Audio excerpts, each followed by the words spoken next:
Good morning बच्चों। आज हम गणित की वर्कशीट क्रमांक 214 करेंगे।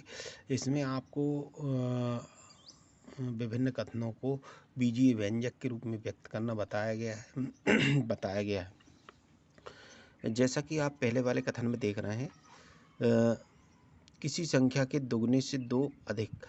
अब वह संख्या यदि हम अज्ञात राशि ए के रूप में मान लेते हैं तो किसी संख्या के दुगने से दो अधिक अर्थात 2 गुणित ए और उसमें दो अधिक मतलब 2 को और जोड़ दो तो धन 2।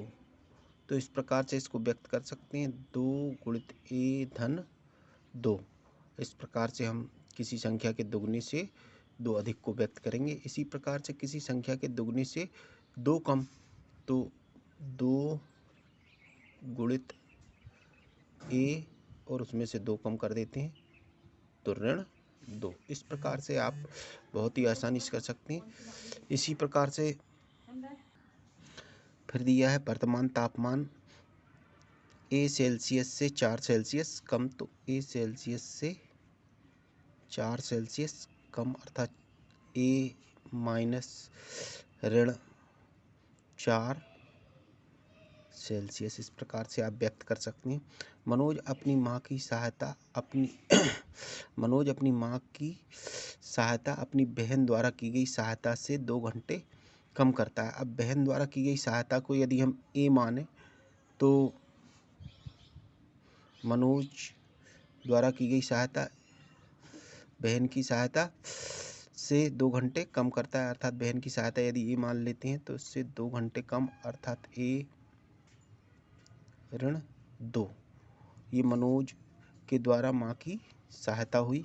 इस प्रकार से आप कर सकते हैं। इसी प्रकार से सचिन की ऊंचाई साबिर की ऊंचाई से 32 सेमी अधिक है।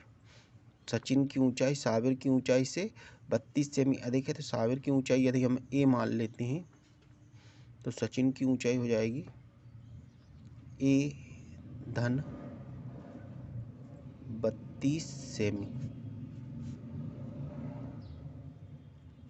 इस प्रकार से लिख सकते हैं। इसी प्रकार से सुरेंद्र के पास योगेश से 30 रुपये अधिक है। योगेश के रुपये की संख्या है, यदि योगेश के पास रुपये हम ए मान लेते हैं तो सुरेंद्र के पास रुपये कितने होंगे, ए प्लस 30 ए धन 30 रुपये। इसी प्रकार से कपिल से प्रवीण के पास 3 कापियाँ कम है।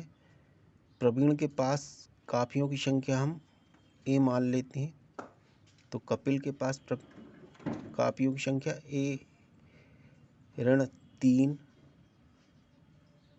होगी।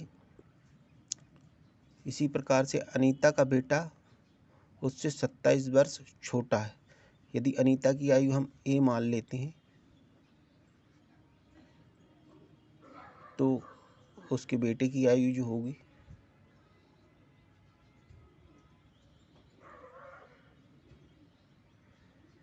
ए ऋण 27।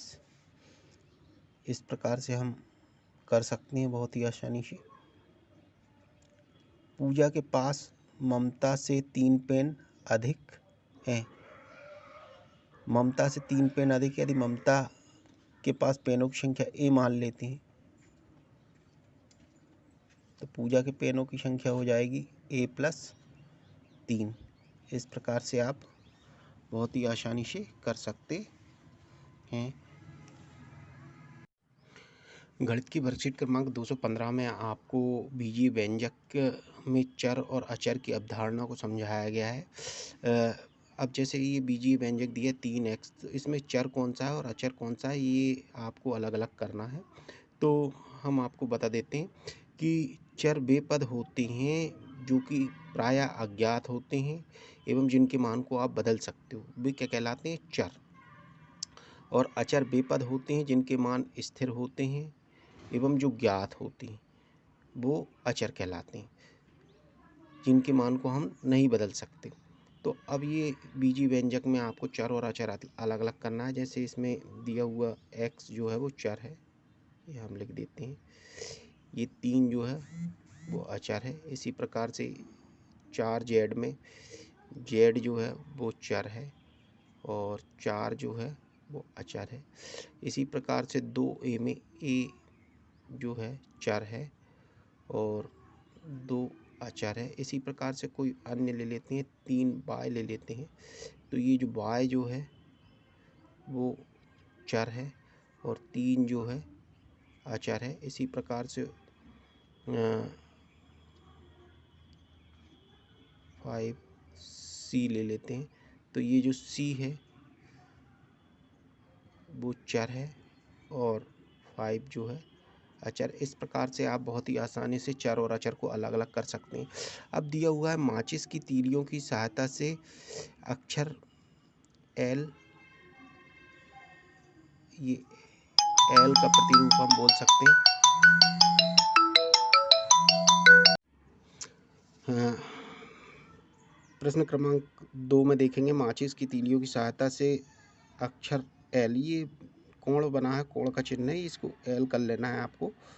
एल का एक प्रतिबिंब या प्रतिरूप बनाइए, फिर 2 या 3 बनाए, निम्न तालिका को पूर्ण करें। तो ये तालिका जो दी है इसमें भी ये थोड़ा सा मिस्टेक है, यहाँ पे 3 लिखा है, यहाँ पे 2 लिखना है आपको, क्योंकि एल बनाने में 2 तीलियों का इस्तेमाल होता है। तो इसी प्रकार से 2 एल आप जब बनाएंगे तो उसमें 4 का इस्तेमाल होगा, 3 एल बनाएंगे तो उसमें 6 का इस्तेमाल होगा, 4 एल बनाएंगे तो उसमें 8 का इस्तेमाल होगा। इसी प्रकार से 5 एल बनाएंगे तो उसमें 10 का इस्तेमाल होगा, 6 एल बनाएंगे उसमें 12 का, 7 में 14 का और 8 में 16 का। इस प्रकार से आप बनाते हुए चले जाएंगे। अब यहाँ पे आप देखेंगे कि 1 एल बनाने में आपको 2 की ज़रूरत पड़ी, 2 एल बनाने में आपको 4 तीलियों की ज़रूरत पड़ी, 3 एल बनाने में आपको 6 तीलियों की ज़रूरत पड़ी। तो यहाँ पे आपको अब प्राप्त नियम लिखना है। तो तीलियों की संख्या, तो यहाँ पे आप देखेंगे कि हर बार इनका दोगुना होते जा रहा है, मतलब 1 का दोगुना 2, 2 का दोगुना 4, 3 का दोगुना 6, 4 का दोगुना 8। तो आप यहाँ पे लिख सकते हैं 2 एल, अर्थात 1 एल बनाया तो 2 की ज़रूरत पड़ी। यहाँ पे एल जो है वो संख्या है, ये एल की संख्या। आप जितने एल बनाएंगे उतनी तीलियों की संख्या, उसमें एल की संख्या में आप 2 का गुणा कर दें, यहाँ पे तीलियों की संख्या आपके प्राप्त आ जाएगी।